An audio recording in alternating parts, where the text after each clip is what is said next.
rostered. I'm going to go with Lance Lynn, who had a very, very strong bounce back performance in this outing. 6 innings, gave up 1 earned run against the Royals. His third quality start and 10 times out. 17 swinging strikes on 89 pitches. Fastball velocity was up, and look, it's been a rough go of things for Lance Lynn. Coming back from knee surgery, 2 of the last 3 have been good. He's had at least a strikeout per inning in, I believe, 4 straight now. He may be starting to figure it out. Obviously, he's given up, a lot of runs in 2 of those 4 starts, but over the last 4, he's given up 11 runs now in 22 innings. So, ERA near 4.5, but 28 strikeouts in those 22 innings, only, I believe, 1 walk. I think we might be starting to see Lance Lynn turn things around. Hopefully. Yeah, Scott and I talked about him recently, and it just seems like he's been on the bad side of variance so far this season.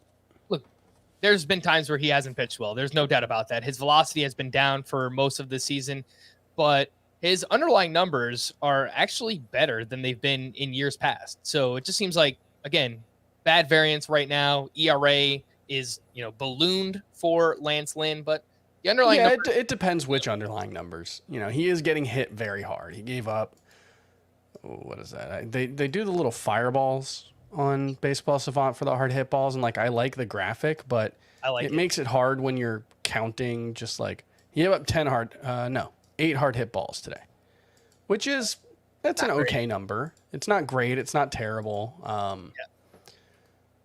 Actually, I guess I'm trying to do the math in my head. Yeah, it's not great. His expected WOBA on contact is 407. That's by far the highest in the StatCast era for Lance Lynn. And this might be one of those situations where his walk rate is way down. It's probably around 4% now. And for some pitchers, that's a good thing. But, for guys who don't have huge swing and miss stuff, maybe pitching in the strike zone can make them a little more hittable. And maybe that's what we're seeing with Lance Lynn, because he is getting hit very hard so far. So, I do think there is some bad variance at play in the way things have gone for him so far.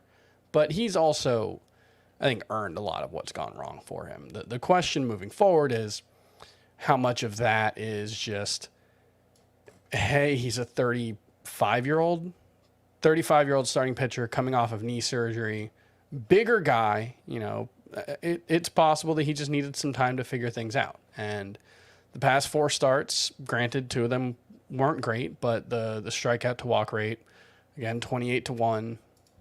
I think there's more positives than negatives there, I think. Okay. Throughout this whole kind of recent stretch of badness for Lance Lynn, have you moved him in the rankings, or are you just kind of sticking with, top 35, top 40-ish starting pitcher? Yeah, I've moved him up. I've moved him down. I think, 35, that's probably too high right now. But I do think it's a pretty reasonable range of possible outcomes for him at the very least. Yeah, I have him at SP37, and it's a range that includes Jose Barrios, who has had his ups and downs this year. Zach Gallen, I think you could say a similar thing. Christian Javier, he flashes dominance, but still inconsistent as well. Lots of walks, lots of home runs. Tyler Anderson has been very good. I mean, I guess you can argue he should be higher. But then you start to get into Clevenger, Tyler Malley. Yeah, I think that's a reasonable range for him. Yeah, I think that range makes sense for Lance Lynn. He's not, the SP2 or maybe even SP3 that you thought, but he's just outside that group. For me, oh my goodness gracious, from Wednesday's action, Jose Urquidy, who makes it 9 straight quality starts and arguably had his best start of the season. Actually, it's probably not arguable. This was his best start of the season up against the Red Sox. 7 shutout innings, just 2 hits, 0 walks, 10 strikeouts, ties a season high. He had 15 swinging strikes on 97 pitches. He actually lowered his fastball and curve usage in exchange for more changeups and sliders in this start. And those 2 pitches are technically his best pitches. So could be something that helps him moving forward, but that's what he did specifically in this start. And it worked very well against the Boston Red Sox. And this recent run coincides exactly, Chris, with when he gave up on his cutter earlier on in the season. So basically over these last 9 starts, he got rid of it. He's not using that cutter anymore at all. and it has worked out for Jose Urquidy. His ERA drops down to 3.62. I kind of think that he's just always going to be one of these pitchers where the xFIP does not like him because he gives up so many fly balls, but he's kind of proven now that he's pretty good at limiting hard contact. A lot of those fly balls do not leave the yard. He has very good control, and all those things kind of add up to a very good pitcher on a very good baseball team. So I think he just kind of outperforms his underlying numbers. What do you think about Jose Urquidy? Yeah, the weird thing is he's not actually that good in terms of limiting hard contact. He has a 378 expected WOBA on his career, 387 this season, 43% hard hit rate. His xERA is more than a full run higher than his ERA this season, which, that's the one where you would think, okay, well, if there's something about a guy where he does a better job of limiting hard contact, then you think maybe that's why he's outperforming his peripherals, where in this case, that's the one that does take into account on a very granular level the quality of contact that the pitcher gives up, and he's still out shooting that. So I don't know. He's been a difficult pitcher to figure out for, the entirety of his major league career, which is only 300-ish innings, so it's not like we've got a massive sample to go off. But yeah, I think I default to him being good. I don't know about great, but I think at this point, I certainly buy him as a good pitcher. Yeah, you notice I stopped myself short of saying great pitcher, but I did say very good pitcher in Jose Urquidy. I moved him up my rankings as well, up to SP 62. And you could argue that he should be higher than that.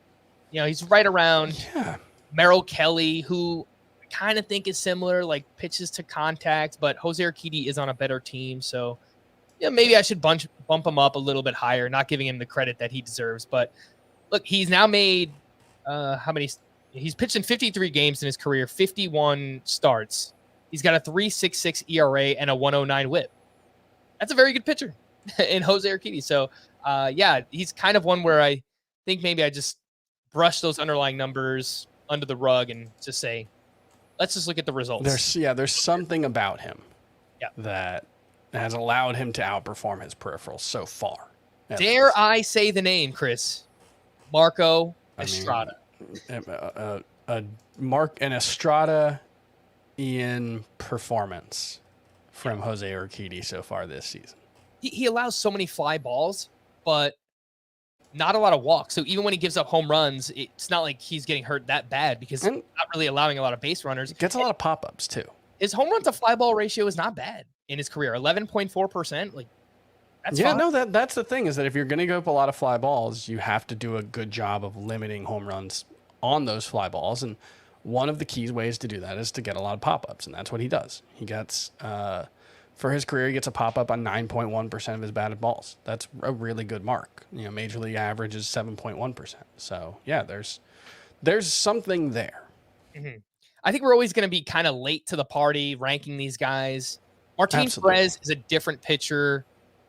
I still don't think he's as good as the way he's pitching, but I finally moved him way up the rankings, and we'll talk about him a little bit later on. But I think Jose Urquidy is just another one. Like, we're slow to come around, but he is a very good pitcher, and if you have him on your team, I think you fell into something very good here. Adam Wainwright might be the most profitable pitcher in fantasy over the past 3 seasons now, and it's a similar profile to that, where he's not getting a ton of ground ball, or he's not getting a ton of strikeouts, he's not necessarily doing anything that stands out in a lot of the ways that we value pitching, but the results speak for themselves. It's not going to last forever. It's really hard to do this, but a handful of guys can consistently do that. It is a skill for some players. Honorable mention. Oh my goodness gracious. Yeah, obviously I was being a little facetious. Gerrit Cole does not stink, but he did stink on Wednesday. There's no doubt about that. He was not great. He quite literally had the worst inning of his career, where he gave up 6 earned runs in his first inning against the Seattle Mariners, which was a career high.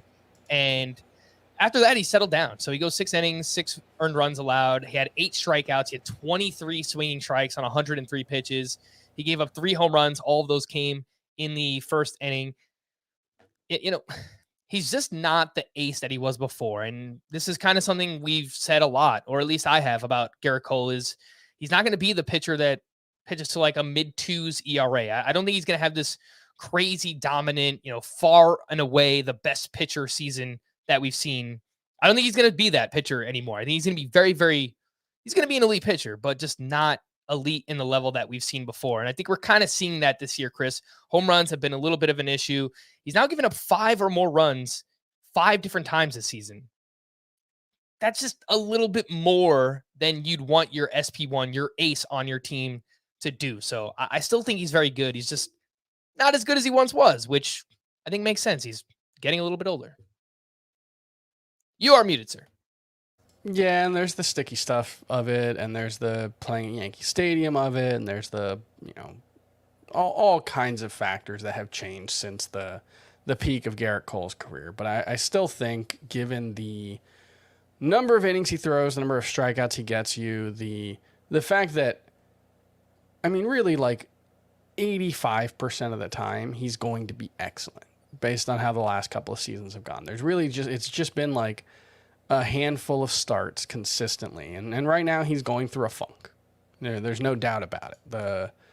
The last 6 starts, he's given up 3 earned runs or more in 4 of them. 5 earned runs or more in 3 of them. So that's a rough stretch, but we also saw a rough stretch for him last season. I think it was June when he was really bad. It was right around when they stopped. Yeah, right around when the band started, and that was things were tough for him. But then over the final month and a half of the season, he missed a little bit of time. What was it, a hamstring injury, something like that last year? Yep, down the stretch.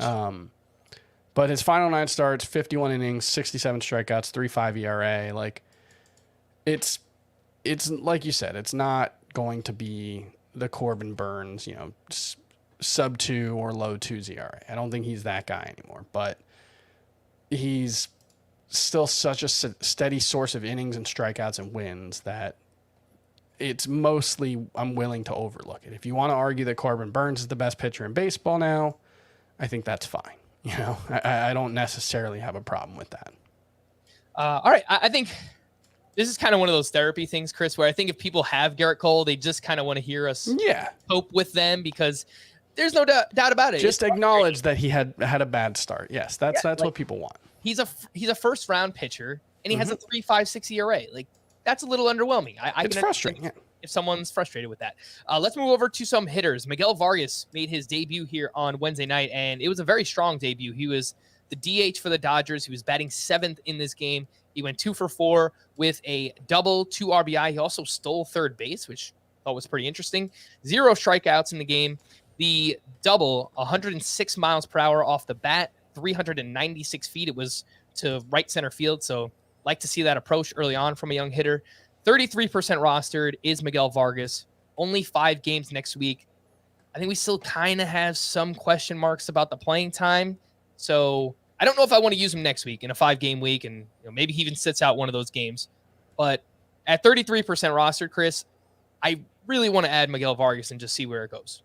Yeah, I think as long as you've got a roster spot to play with, I'm not sure I'm willing to drop someone that I feel very good about. But if you've got, like, I don't know, I'm sure a bunch of people still have Josh Donaldson on their roster. I'm fine dropping Josh Donaldson for him, So, it depends on where you're at. I'm not necessarily dropping, I don't know, Matt Chapman for him. But no. Chapman has been amazing. Yeah, but like there's a lot of third basemen out there that are on a lot of rosters who you can drop for Miguel Vargas, I think.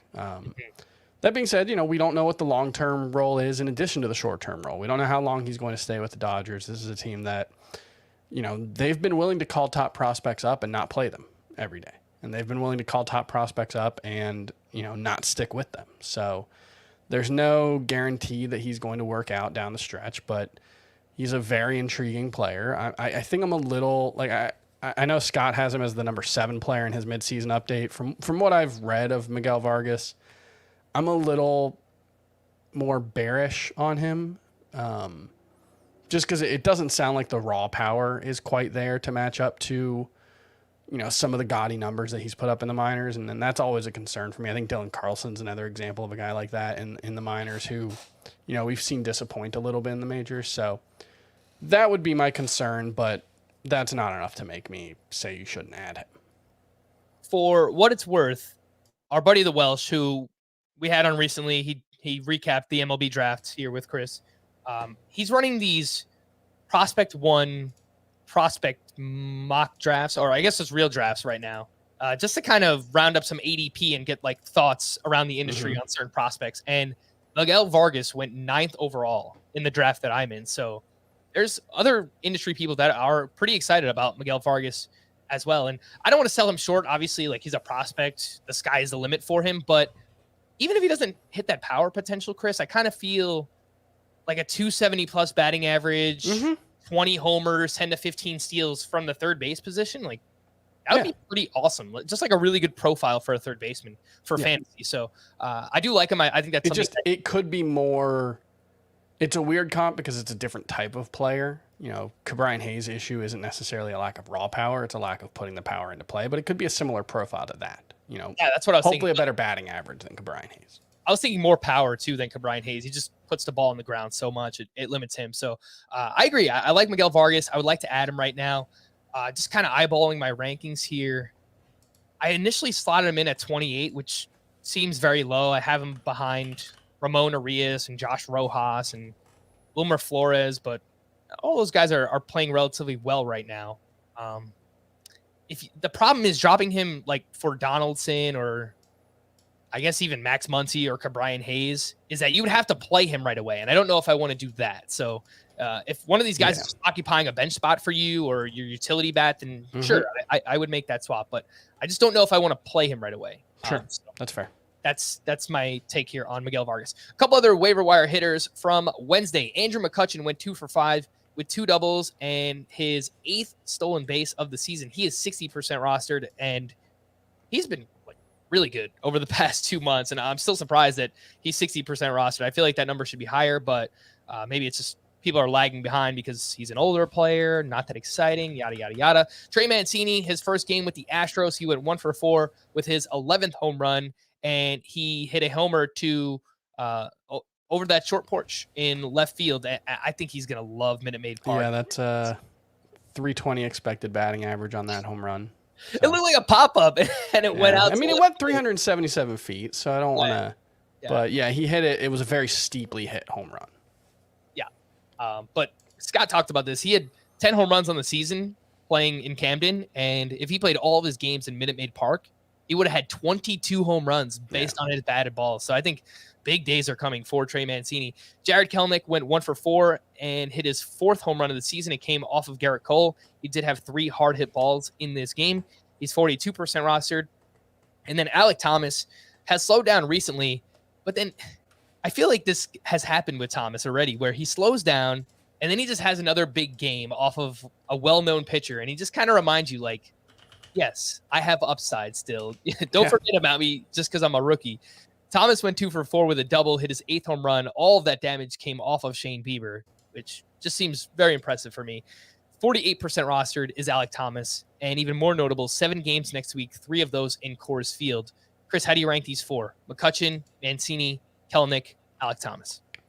I think I would go Thomas, Mancini, McCutchen, Kelenic, but if I was in a 3 outfielder league, or if I'm not looking for an immediate contributor, I might be willing to go with Kelenic over McCutchen just for upside alone. I think like McCutchen kind of runs into the problem where he's probably better as a head-to-head points league player, but I don't think he's one of the 36 best outfielders in that format anyway. So it's like 60% roster rate seems low, but it probably is right for the type of player that he is.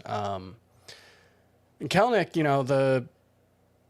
he had 2 swinging strikes on 18 pitches today. So that's, I don't know, an 11% swinging strike rate. Obviously, it's a very small sample size, but hey, we're looking for signs of improvement. Both swinging strikes came on 4-seam fastballs by Gerrit Cole. That means he saw 5 breaking balls or off-speed / breaking balls and didn't swing and miss at any of them. So that's a good sign because that's been Jarred Kelenic's issue so far in the majors.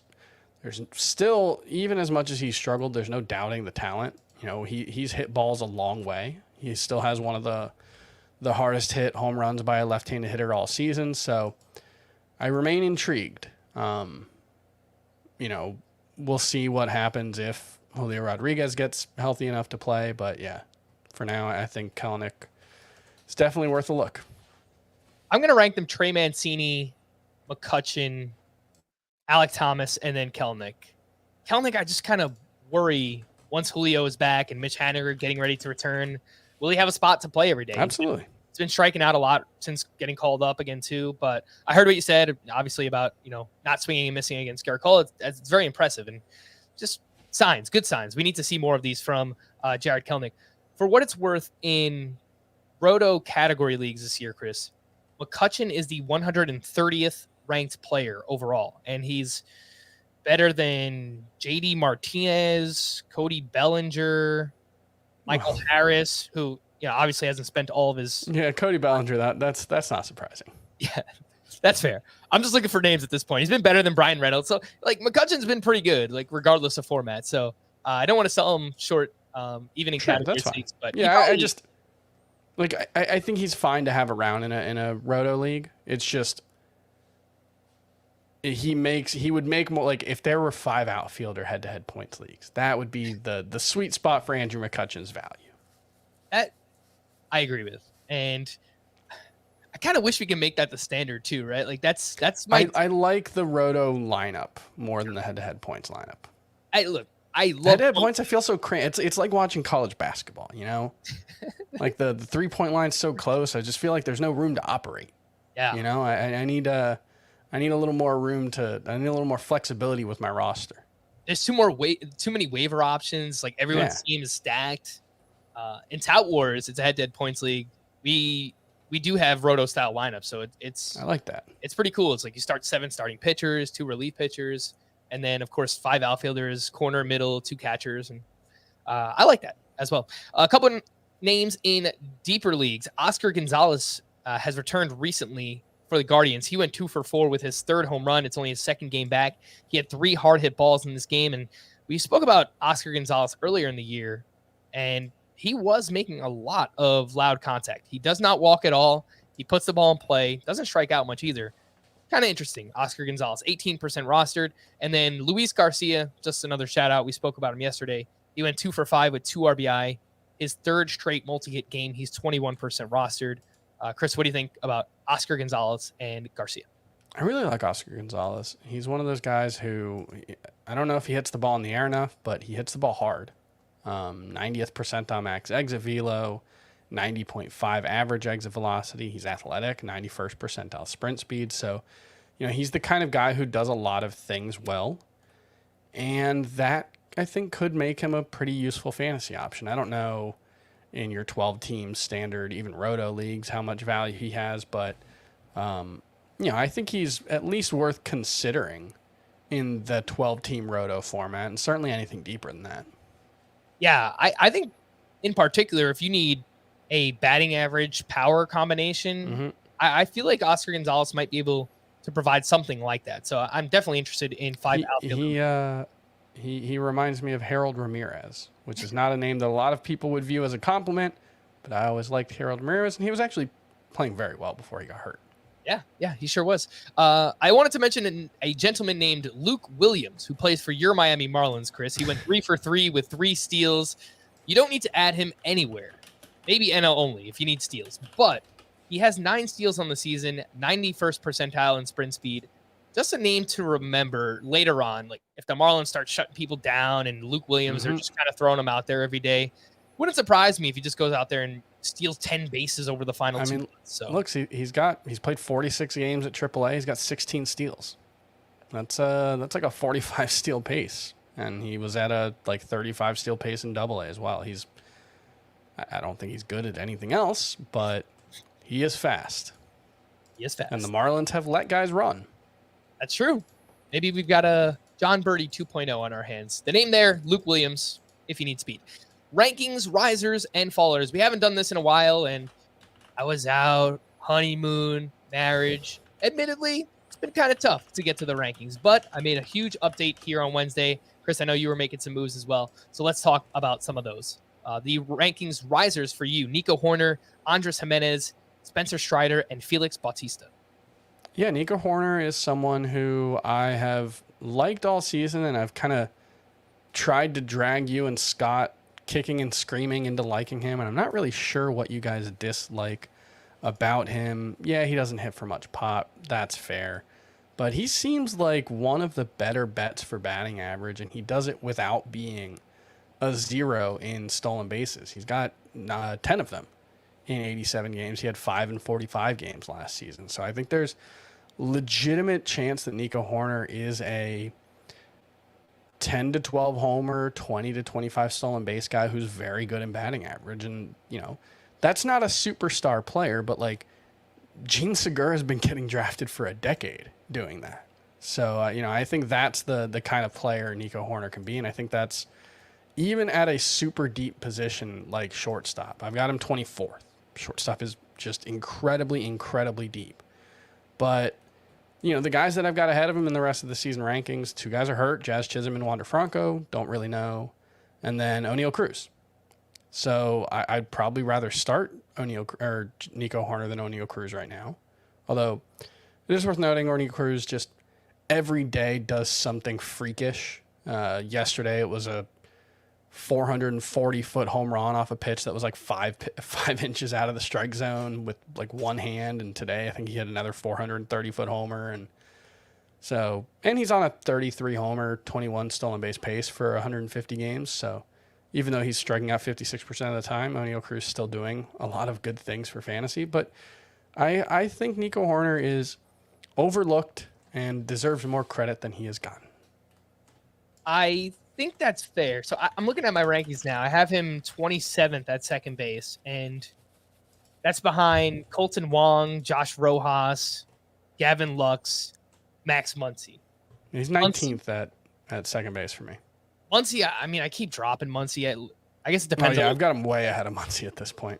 Yeah, that's fine. I can see that. Gavin Lux is playing well over the past month. Maybe it's just buying into the Dodgers versus the Cubs, but it's very similar though. It's a lot of batting average, but Nico Horner's a better source of stolen bases. I think.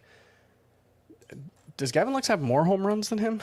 Gavin Lux has not hit for much power this season. Probably not, but yeah, he has 4 home runs. Josh Rojas, 4 home runs and 6 steals. I think Nico Horner's just better. Rojas is a name that's ahead of him that I think is very comparable. Yeah, that's a fair one. He, leads off for Arizona, scores a few more runs. He runs a little bit more as well. And then Colton Wong, I've always kind of been a sucker for him. His power speed combination is kind of interesting. Batting average is very bad. There's no doubt about that. But I guess it just comes down to what your need is when comparing those middle infielders. Some risers for me, DJ LeMahieu. I think I got him up into like my top 5 second baseman and top 5 third baseman would not make sense because the top 5 are very good at that position. It's after that. I didn't realize how much he'd turned things around because he got off to a good start and then kind of fell apart. Yeah. Past month or so, he's hitting like 350. It's been he's been awesome really since the start of June. Mm-hmm. That's one I did not. I'll admit I had not noticed that. Yeah. Other risers for me, Jurickson Profar. Profar is like jack of all trades this season, master of none. He's got 12 homers, 62 runs scored is fantastic for him. Yeah, that's very good. 5 steals, 261 batting average. He's getting on base, 357 OBP, walking a lot. He's now leading off for the Padres. Hitting behind him on Wednesday, Juan Soto, Manny Machado, Josh Bell, and they don't even have Fernando Tatis yet. Wherever you have Jurickson Profar, it's too low. You've got to move him up. Hunter Renfroe has been awesome since returning. Recently, he's hitting a bunch of bombs, and someone we spoke about in around the All-Star break is like a buy for the second half. Anthony Santander, another one. You don't even realize he's just quietly going about his business and having a very, very good season. Moved him inside of my top 50 outfielders. And then Mike Clevenger moved him up around top 40 starting pitchers, just outside of it. He's pitched very well. Looks like Mike Clevenger, he's going deep into his starts.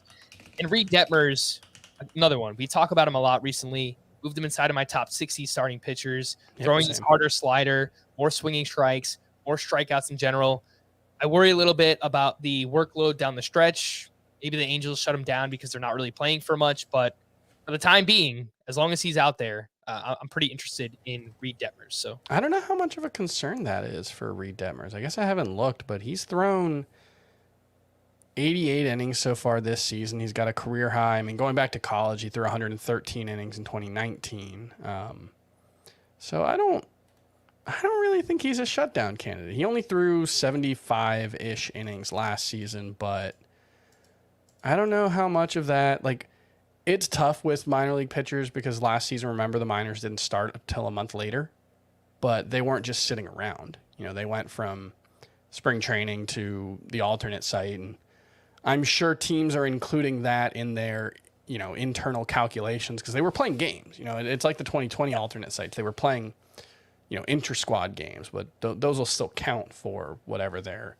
So I don't know if there's much risk of Detmers getting shut down, especially he's only pitching once a week anyway in that Angels rotation. Yeah, I hope you're right because I moved them inside of my top 60, and I think it's well-deserved. Top 60 starting pitchers, that is, for Reed Detmers. Some fallers for Chris: Whit Merrifield, Alex Kirilloff, Cody Bellinger, Tarek Skubal, Mackenzie Gore, Patrick Sandoval, and Michael Kopech.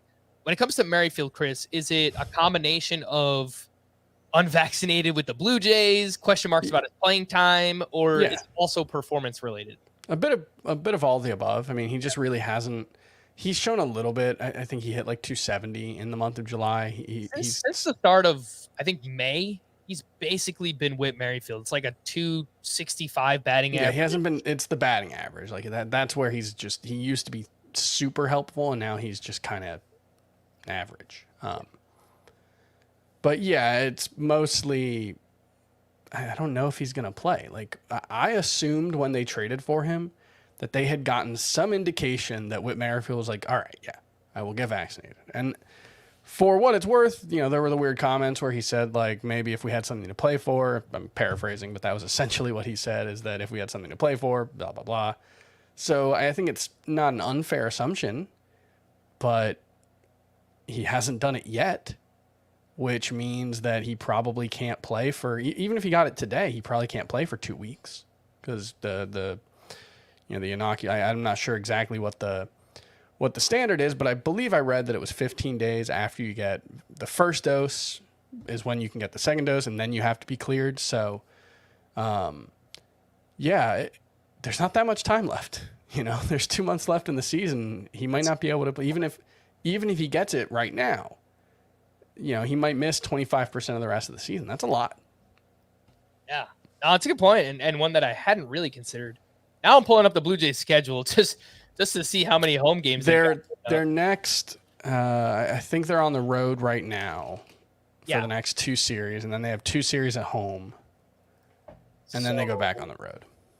Yeah, I mean, it is feasible that he misses some of those games. That would be Friday, August 12th through Wednesday, August 17th. Those are all home games for the Blue Jays. So, look, obviously we're getting into like non-fantasy baseball territory. But it's relevant. Like, this is a fact. This is absolutely a factor in whether he will be allowed to play games. Like, it's a good point. Yeah.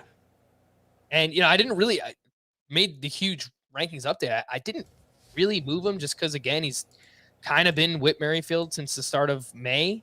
But yeah, I think that's probably something I should consider more and move Whit Merrifield down as well. Some fallers for me: Tommy Edman, Max Muncy, Tyler O'Neill, Ryan Mountcastle, Nathan Eovaldi, and George Kirby. And just quickly run through each one. Tommy Edman had the amazing April. He's basically been the reverse Whit Merrifield. It's like, actually, I think he had a really good May as well. So since the start of June, I know Edman has really, really slowed down. Batting average, we weren't expecting much power for him anyway, but that has completely fallen off. And if you're not getting on base, it's hard for you to steal bases. Max Muncy, that goes without saying. He looks like a shell of himself right now. Tyler O'Neill, in and out of the lineup. He's been banged up, and when he's been on the field, he's looks very bad. Ryan Mountcastle, he had that stretch, I think like May and June, where he looked very good. But since then, past month or so, he has slowed down tremendously, and they traded away Mancini. You know, the lineup is obviously not great there. Nathan Eovaldi, velocity has been down quite a bit. It's affected his effectiveness, frankly. And George Kirby, I just don't know what the plan is, Chris. Like, there was a report that they're trying to figure out a way to still get him a turn in the rotation, but he's only been throwing 4 innings per start recently. I just don't know what it is, and because of that uncertainty, I'm just kind of lowering George Kirby in the rankings as well. Yeah, no, and Edman, he's hitting 245 with a 646 OPS since the start of May, actually. Oh, jeez. Yeah, 20% strikeout rate. That is way up from last year when he was down at 14%. It's where he was early in his career, his first 2 seasons, which is, he hit 250 in 2020 with a 21% strikeout rate, remember? So, yeah, he had that, what do you have, 2 home runs in the first week or something? 3 home runs in the first week. He's got 4 home runs since then. So, yeah, I don't know. He's still running. He's got 16 steals in May, June, and July. So that's going to keep him in your lineup, and you're going to be happy about that. But yeah, he looked like he might be a difference maker early on, and now he's just kind of looking like a steal specialist. Again, that is kind of looking like John Birdie. Yeah. I'm not dropping Tommy Edman, but no, man, based on those numbers, in a points league, it's probably hurting you more than he's helping. Yeah, you, in a points league, he might be droppable. Yeah. So all right, he's eligible in so many places that helps. Yeah, indeed. All right, that is Tommy Edman. He has been dropping here in the rankings. Before we hit the break, just want to remind everybody to subscribe to our Fantasy Baseball Today newsletter if you haven't already. cbssports.com/newsletters, and then you'll see a bunch of different logos. Honestly, I would recommend you sign up for all of the CBS Sports newsletters, but specifically for this podcast, Fantasy Baseball Today, a lot of the things that we talk about each and every day here on the podcast are delivered to you in written form, right to your inbox. So all you got to do is click on that logo on the at that link, and then put in your email address, and that will be delivered to you every day for free. So definitely do that. And of course, if you are ramping up for fantasy football, you can subscribe to Chris's Fantasy Football Today newsletter as well. Let's take a break, and we'll be back right after this. The news and notes. David Bednar was placed on the IL with lower back inflammation. And on Tuesday, Will Crowe picked up the save for the Pirates. And then here on Wednesday, they had a 3-run lead in the 8th inning. Yerry De Los Santos came in, gave up 3 runs to tie game. Will Crowe then pitches the 9th inning once again, and then they walk it off in the bottom of the 9th. So he winds up with the win. And as of now, if you have David Bednar and you need a replacement, it looks like Will Crowe is the guy. He's the one who has pitched in the 9th inning 2 days in a row there for the Pirates. Tarek Skubal was placed on the IL with left arm fatigue, and I dropped him outside of my top 60 starting pitchers. Sounds like you did something similar to your rankings, Chris. Mm-hmm. Frankie Montas will make his Yankee debut on Sunday against the Cardinals. Tyler Mahle will make his Twins debut Friday against the Blue Jays. And Noah Syndergaard will make his Phillies debut on Thursday against the Nationals. Great matchup, so I'm happy for him. Jake Odorizzi will make his Braves debut Saturday in one of the doubleheader games against the New York Mets. And it sounds like the Braves are going 6-man rotation for the next couple of weeks because they do have a couple of doubleheaders coming up. So that's where Jake Odorizzi will fit in. And I don't think we have anything to worry about with Spencer Strider losing his rotation spot. So he's good. He's good to go. The Royals promoted their second base prospect, Michael Massey, on Wednesday. He was batting 7th in the lineup, and he was having a pretty big year in the minors. .312 batting average, 16 homers, 13 steals. He went 2 for 3 in this game, and he's only 4% rostered, Chris. So any kind of deeper league where you need a middle infielder, 15-team leagues, anything like that, I would be pretty aggressive in adding Michael Massey. I think he's going to play a lot down the stretch for the Royals. Yeah, he's a weird case because he was a 4th-round pick, joined the Royals organization as a 21-year-old, played at rookie ball, and then didn't play in 2020. And since the pandemic, he's been awesome. He had an 882 OPS last season at high A. He has a 903 between AA and AAA this season with 16 homers, 13 steals in 87 games. It's a really interesting statistical track record. It's not necessarily clear whether the scouts like him as much. I'm looking at Fangraph's scouting report. They've kind of got him on the 2080 scouting scale as 35 hit, 45 power, 50 run, which is average to below average at everything. But, maybe he's one of those guys who leverages the physical tools in a way that maximizes what he can do. I think he's definitely interesting enough to keep an eye on. I know Scott likes him a lot. He told me he was trying to trade for him in the Dynasty League, and he's kind of raving about him when we did the podcast about Whit Merrifield being traded. And Michael Massey was someone he definitely wanted to talk about. Reds prospect Jose Barrero rejoined the team on Wednesday, was batting 8th in the lineup for them. This season in the minors, only 209 batting average, 9 homers, 5 steals in 55 games. Chris, let's say one of those deeper leagues. Would you rather take a shot on Michael Massey or Jose Barrero? I think I would rather take the chance on Massey. I agree. Yeah. The Rangers, they have a pitching prospect named Cole Ragans, or Ragans, spelled Ragans. Apologies, Cole. He will make his debut on Thursday, and I think it's just a name to watch. The minor league numbers were very good here in 2022. 3.04 ERA, 1.12 WHIP, 113 strikeouts, over 94 2/3 innings pitched. He's a 6'4" lefty, and I'm kind of intrigued, Chris. I don't know if you have anything to add on him, but again, deeper leagues, I think you throw him on the scout team for now. Yeah, keep an eye on him. We'll see how his first start goes. Mitch White, acquired by the Blue Jays on Tuesday, is expected to start on Saturday, with Ross Stripling landing on the IL. Andre Palante will move to the Cardinals bullpen after the team acquired both Jose Quintana and Jordan Montgomery. Avisail Garcia was placed on the IL with a strained left hamstring. Garrett Cooper was reinstated as a result. Both Bailey Falter and Mark Appel were optioned back to the minors after the Phillies acquired Noah Syndergaard. And Eduardo Escobar is moving into a short side platoon role with Chris's doppelganger, Luis Guillorme, picking up the majority of the starts at third base. If you guys have never done a side-by-side with Chris and Luis Guillorme, please do it. It really is incredible. He did shave his beard at some point, Chris, and I was so upset because I don't know if he's bald because he wears hats. But I was at a bar with my softball teammates, and I think he hit a home run while we were watching it. And one of the guys on my team went, "Dude, that's you." So the brand is extremely strong. And actually, if I shave my beard, I'm looking at him without a beard. It's pretty much what it looks like. He's got a little bit of a stronger chin than I do, but yeah, not dissimilar. Wow, I see a picture of him with a handlebar, like a strong handlebar mustache. And that is, now I'm just, all right, well, that's what Chris looks like with a handlebar mustache. And I kind of want you to do it now because it looks amazing. Luis Guillorme, by the way, does have a full head of hair. So keep the hat on, Luis. Yeah. And, we have our show off.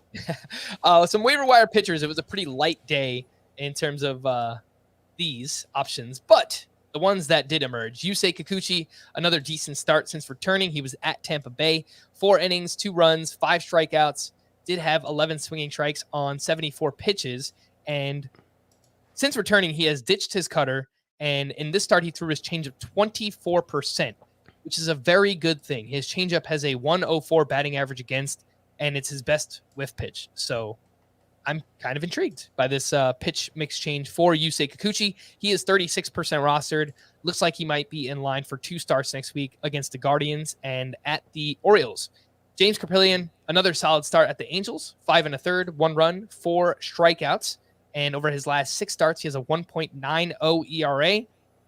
Underlying numbers, very bad. So I don't know what to make of that. He's 15% rostered.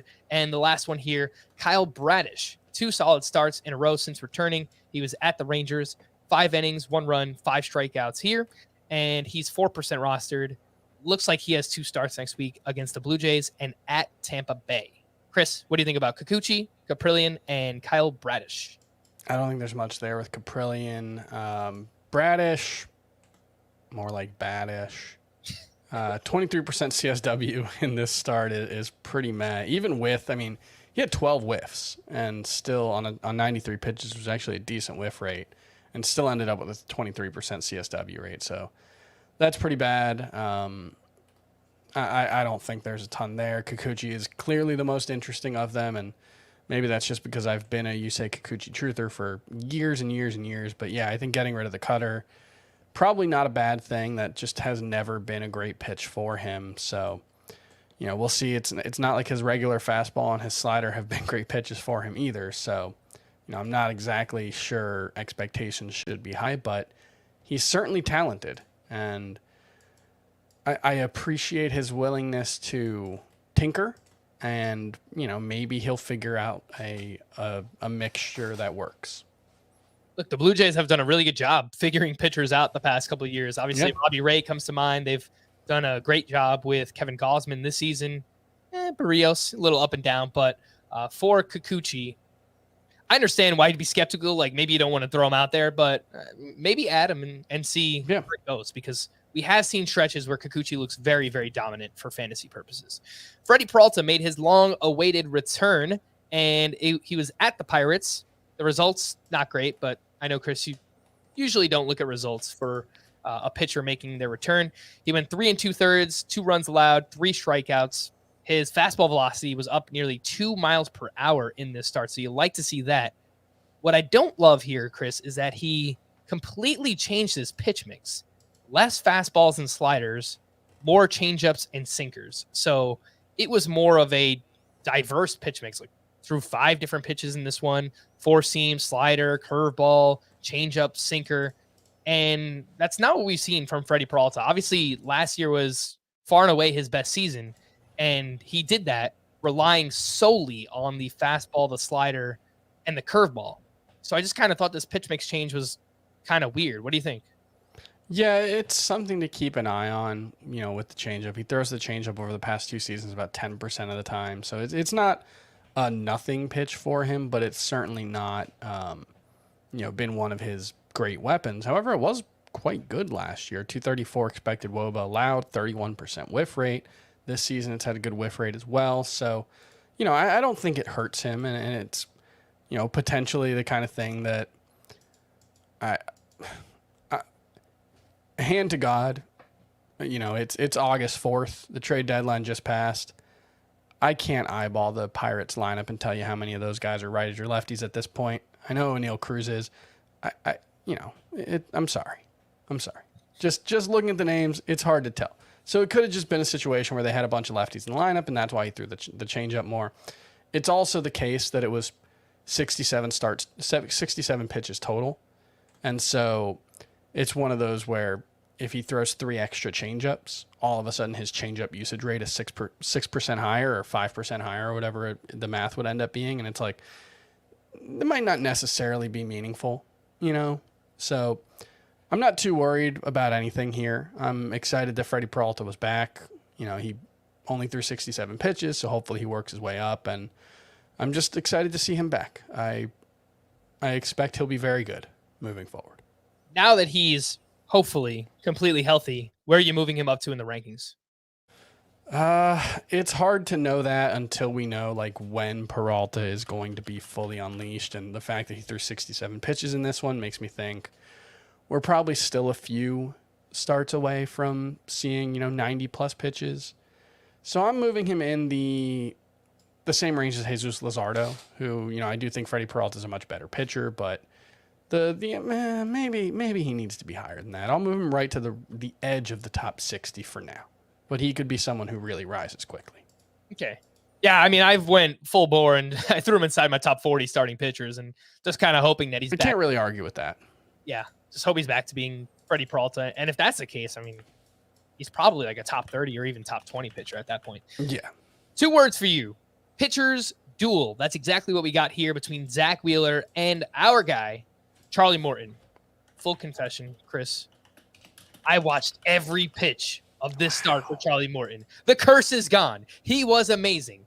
And then, of course, the Braves bullpen blew his win, but alas, we won't talk about that. Zach Wheeler, 7 innings, 1 run, 7 strikeouts in this start. On the other side, Charlie Morton, 6 2/3, 3 hits, 1 walk, 8 strikeouts. Of course, 6 2/3 shutout, by the way. I don't think I mentioned that. 18 swinging strikes on 101 pitches.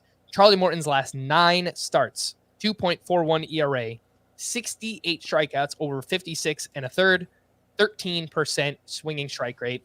Anything you'd like to add? Zach Wheeler, Charlie Morton.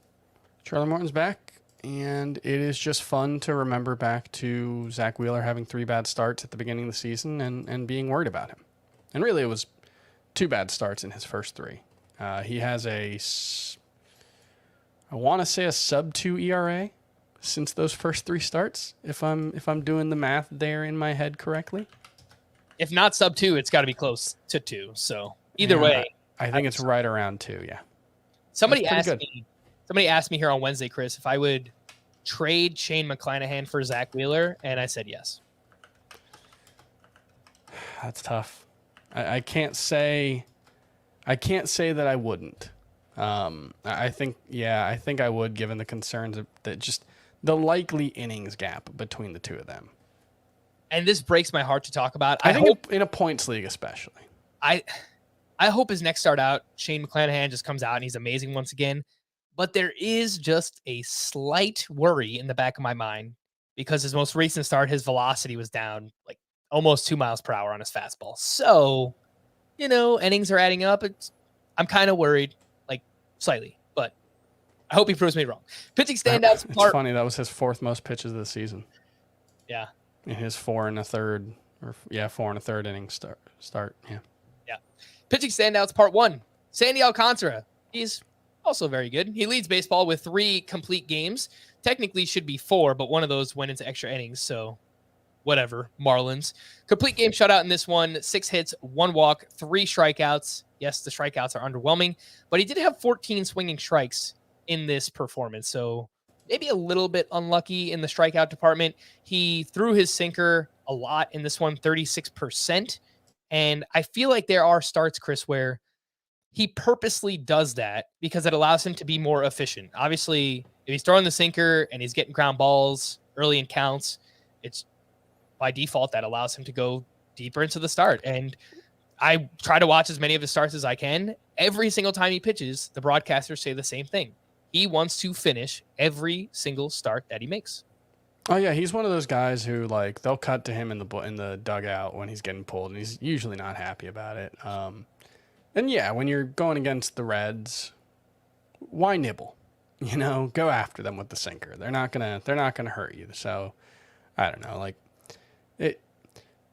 Imagine being a person who would complain about Sandy Alcantara not giving you enough strikeouts this season. That just what kind of curmudgeon, is missing the forest for the trees there. He's got to be top 10 in strikeouts, right? I'm pulling it up right now. Far and away number 1 in innings pitched, by the way. He has 158 1/3. That's nearly 20 more than the next pitcher. Yeah, he's Aaron Nola. He is 7th in strikeouts this season. So it's yeah. That's good. Yeah. You'll take that for sure. A couple other big names here. Shane Bieber, strong start at the Diamondbacks. 6 innings, 2 runs, 8 strikeouts to 0 walks. Fastball velocity up 1 mile per hour again. That's now 2 starts in a row. So I do like to see that. He threw his cutter a season high 29% in this start, and he has been using the cutter more over the past 8 starts. So since June 19th. And I thought it was interesting that his ERA is 3.91 since then. So I don't know. Maybe that's not the best decision, using the cutter that much. And then Julio Urias now has 4 straight quality starts. He was at the Giants, 6 shutout, 7 hits, 0 walks, 6 strikeouts in this one, 19 swinging strikes. Love to see that. He's having an awesome season. He's bona fide, top 15, top 20 starting pitcher. That is Julio Urias. Chris, what do you think about him and Bieber? Yeah, Bieber, the 3.91 ERA, it doesn't sound great, but I think that's pretty inflated by the 6 earned runs he gave up against Chicago on July 24th. Other than that, I think it's been... Oh, he had 2 bad starts. He had one against Detroit, one against the White Sox, where he gave up a run per inning. Other than that, it's been quality starts or better every time out. The strikeouts have been a little underwhelming of late, if there was one thing to be concerned about. The cutter was a pitch that he threw most often in 2020? Yeah, that was when he introduced that pitch. Obviously, he was the best pitcher in baseball, and it was a very good pitch for him. But in terms of quality of contact allowed, it was actually his worst pitch. And this season, it's been, right there with his fastball. His fastball and his cutter have both gotten hit harder than his breaking balls. And so I generally think the answer for Shane Bieber is throw as many sliders and curveballs as possible. I think the cutter and the four-seam fastball are kind of interchangeable in a lot of ways. So maybe it's just a matchups thing. I don't think it's necessarily too concerning, but, you'd prefer more sliders and curveballs than cutters and fastballs, just in general for him. More pitching standouts. Chris Bassett at the Nationals, 7 shutout innings with 4 strikeouts. Blake Snell was great against the Rockies. 6 innings, 1 run, 9 strikeouts to 0 walks. His last 6 starts, he's got a 2.60 ERA, 49 strikeouts over 31 and 2/3 innings pitched. The problem, Chris, is like a scorned lover. I'm scared to get hurt again by trusting Blake Snell. And frankly, I don't have him on any of my teams. When I say trust him, I mean moving him up in my rankings. I'm scared to do that. Joe Ryan ties a season high with 9 strikeouts against the Tigers. Martin Perez, 4 straight starts, allowing exactly 1 earned run. He goes 6, 1 run allowed, 9 strikeouts against the Orioles. He's awesome. I finally moved him inside of my top 50 starting pitchers. Good for Martin Perez. I did want to point out with Joe Ryan, Chris, he only threw 78 pitches in this start, and he was cruising against the Tigers. I looked into his 3rd time through the lineup numbers in his career, 7.71 ERA. I think this could be a sign of things to come moving forward for Joe Ryan. That's not surprising given his approach and, fastball, relatively fastball heavy. Not sure if the secondary pitches are all that great. He kind of gets away with a lot of deception on that fastball. It's not the hardest fastball in the majors. So, it could be a situation where guys just do a little better once they're more comfortable against him. That seems like a perfectly reasonable explanation for the Joe Ryan experience. Blake Snell, we're going on 6 starts in a row that have been very good, with the exception of one disaster in Colorado where he gave up 5 earned runs in 3 2/3 innings, walked 6. Other than that, he's been outstanding. And, it's not like he came back from injury on July 1st and, he had been pitching pretty regularly for about a month and a half before then. He was bad. So I don't want to just, we're kind of drawing arbitrary endpoints there, but lately he's been very good. And we saw last season, the end of the season, he looked very good. So I just think Blake Snell's one of those guys that, I don't know if there's a lot of moving parts in his delivery. His arm angle has been inconsistent throughout the year. So it could be the kind of thing where when he's right, he's really, really right. And when he's not right, he's not right at all. And you just sit him on the bench at the first sign of trouble, which a start at Colorado doesn't necessarily count as that. Yeah. So I think right now is that time where you want to get Blake. Yeah, just start him. Because he looks very, very good once again. Luis Castillo, don't trade for him, I think would be the way to put it. Luis Castillo was decent in his Mariners debut at the Yankees. 6 2/3, 3 runs, 8 strikeouts. I did notice that he threw his sinker more than his 4-seam fastball. It's the first time he's done that since June 5th. So I hope that's not something the Mariners want him to do, because he's been very good throwing that 4-seam fastball recently. It's a better pitch for him. Brady Singer, our guy who we've been excited about recently, he did get knocked around by the White Sox. 6 innings, 11 hits, 4 runs, only 3 strikeouts. I still like him, but the sinker velocity was down 1.3 miles per hour in this start, and it had been up recently. So when he doesn't have his best stuff, velocity's down a little bit. This is well within the range of outcomes for Brady Singer. Some hitting leftovers from Wednesday. Teoscar Hernandez went 2 for 4 with his 15th home run. Not really sure what's going on with Vladimir Guerrero Jr. All of a sudden just decided he wants to run.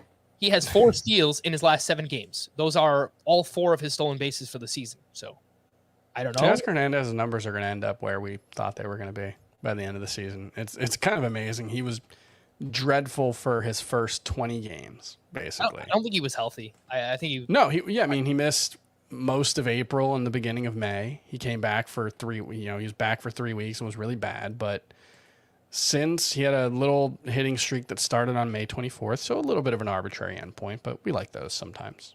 We used to call those Azer stats back in the day. Chris, you're getting a little soft with your full season statistics are more...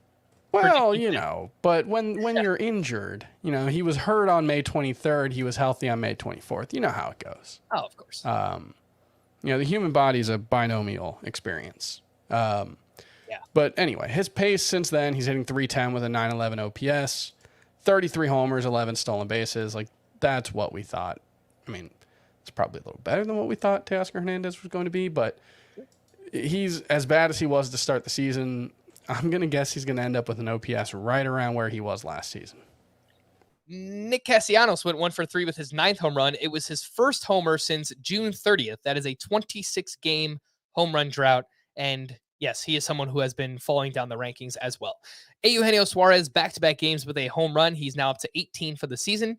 Ahmed Rosario went 2 for 4 with his 6th homer. He's now batting 893.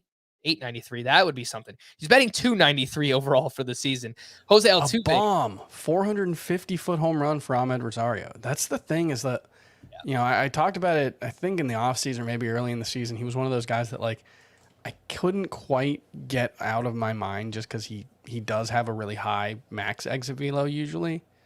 And, yeah, there's still, like, I mean, he is breaking out, but I think there's still, like, a little bit of room for a little more from Ahmed Rosario. I agree. He puts the ball on the ground a lot, so I don't think that we could ever get like a truly, good power season out of him. But if he, put the ball in the air a little bit, I mean, we could be talking about like a 15-15 guy with a really good batting average. He's not going to blow you away, but it could be a very, very serviceable player for fantasy. Jose Altuve went 4 for 4. He's now batting 280 overall with an 875 OPS. Every year we undervalue Jose Altuve. Every year he's great. Kyle Tucker was listening yesterday. He went 2 for 4 with a double and 2 RBI.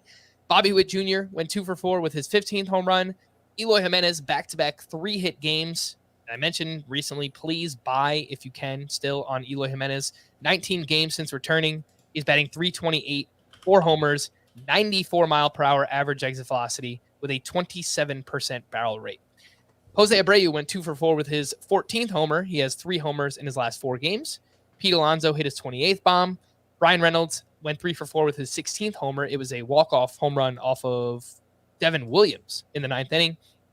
O'Neal Cruz, you mentioned this, Chris. He went 2 for 4 with his 8th home run, a 430-foot homer. I'm kind of struggling here. What's going on? 434-foot homer off of a left-handed pitcher. So you do like to see that for O'Neal Cruz. He's got 4 homers in his last 9 games.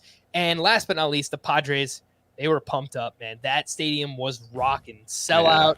Juan Soto, Josh Bell in the lineup. Manny Machado hits his 19th homer. Jake Cronenworth hits his 11th homer.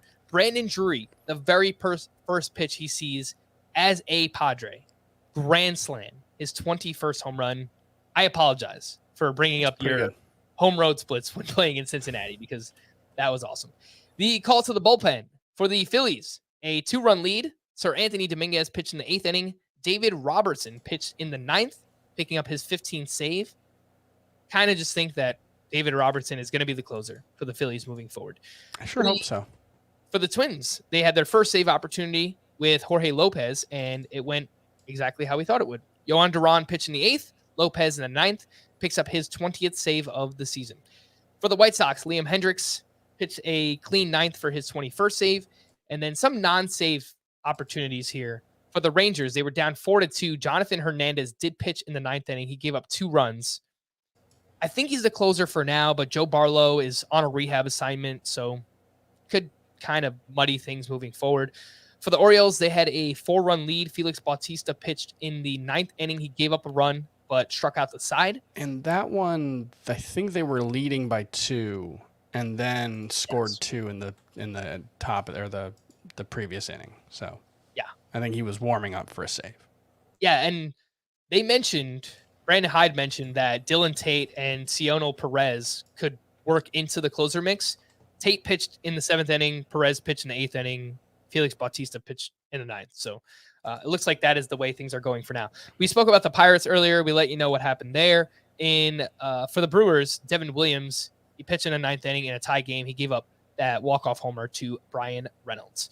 To stream or not to stream for Thursday, we have Marcus Stroman at the Cardinals, Jacob Junis versus the Dodgers, Jansen Junk versus the A's, Jose Quintana versus the Cubs, and Johnny Cueto at the Rangers.